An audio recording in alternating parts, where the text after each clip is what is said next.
2 to 3 years of preparation for NEET UG, 4.5 years of MBBS, which is considered to be one of the world's toughest courses. Then 1 year of internship, where many a times we are compelled to work for 48 to 72 hours at a stretch. Only then do we get to put the doctor tag before our names. But does it end there? No, it doesn't. You spend 1 to 2 more years preparing for NEET PG. Then you spend 3 more years doing PG. And then some more extra years of hard work and sleepless nights just to earn a super specialty, so that we can go that extra mile and treat your brains, your hearts, your kidneys. All of this for what?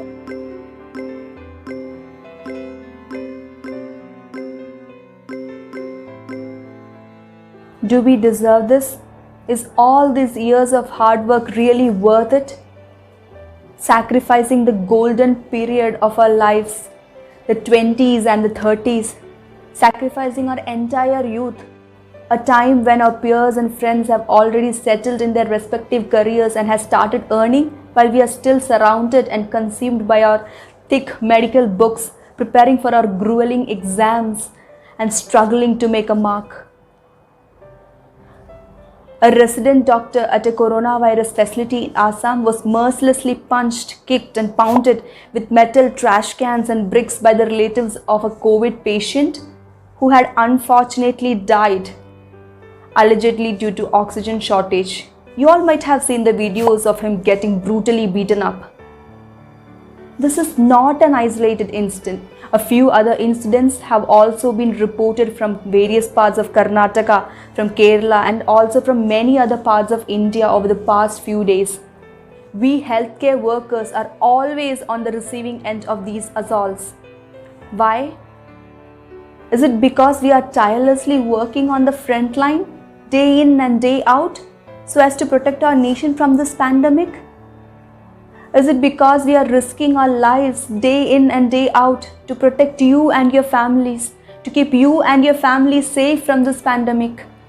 Is it because, in spite of being crippled by the lack of adequate facilities, oxygen supplies, beds, manpower, in spite of being separated from our families and our loved ones, we are still willing to do the best we can? Wherever and whenever something doesn't go right with the healthcare, it is the doctor's fault. We get beaten up. If there is shortage of oxygen supply, it is the doctor's fault. We get beaten up. Lack of proper infrastructure, shortage of equipment, shortage of medical personnel, shortage of beds, shortage of medications, whatever it might be. Just beat the doctor up. Take out all your frustrations on him. Assault him, verbally abuse him, shatter his dignity. Doesn't matter, right? After all, we are doctors. All this is a part of our profession. We should be trained to handle all these. We are people earning a lot of money, leading a glamorous life. It's okay to get assaulted and beaten up once in a while, right? Which is exactly what this gentleman here has commented. He was not a stranger to our doctor friend who received this message. In reality, he was one of her friends. People like him are not realizing the amount of hard work that goes into this. They say doctors are leading a glamorous life. Somebody needs to get up and see the reality. This is not at all a glamorous life as most of the people think it is.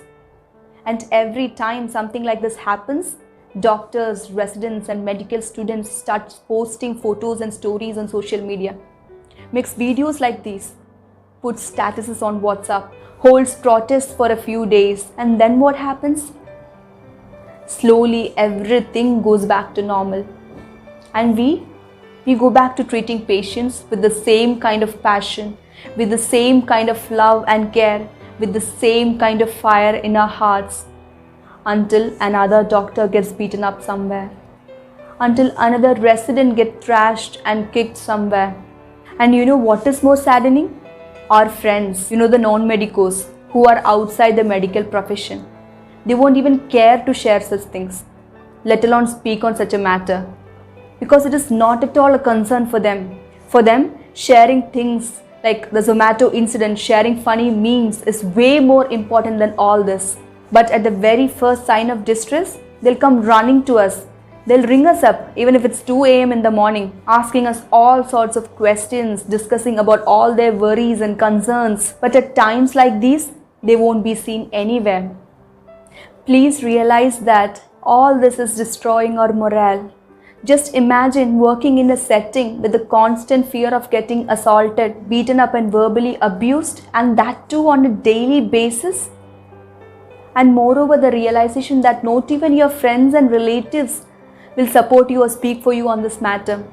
Most people are under the false belief that medicine is a perfect science and that if they spend on the treatment, the patient must be cured no matter what the disease is, no matter what the condition of the patient is at the time of admission. If not, then it is the doctor's fault. More and more of our young doctors are moving abroad because they feel that moving out is any day safer than staying back in India. At least they will not lose an eye or a hand. At least they will not suffer the pain or the humiliation. At least they will be spared of all this mental and physical trauma that they are experiencing on a day-to-day basis. Please remember, we are all fighting a huge battle here. We are all in this together. This pandemic is taking a huge toll on each and every one of us. We are all stressed out, frustrated, and are at our breaking points already. I'm not asking you to ignore everything that we do. I'm merely stating the fact that we are humans too. Please don't assault us at our workplace. Please don't blame us for anything and everything that goes wrong. Just as doctors have certain responsibilities, similarly, responsibilities also have to be borne by patients and their relatives, the hospital authorities, the media and the government to see that the healthcare system improves and that the violence against doctors is strongly dealt with. I know we have a lot of NEET aspirants here and I'm sincerely sorry if I have demotivated you in any way. This was never my intention. Just wanted to speak to you on this matter, sincerely hoping and praying that the concerned authorities take strict actions so that at least you guys do not get to experience all of these. If we don't speak for our kind, who else will? Because this in fact is a noble profession. The satisfaction and the happiness that comes to our minds while seeing the smiling faces of our patients, seeing gratitude in their eyes, those are the times that reminds us why we chose this profession in the first place. Those are the times that gives us the strength to keep going even when our dignity gets shattered and kicked to the ground.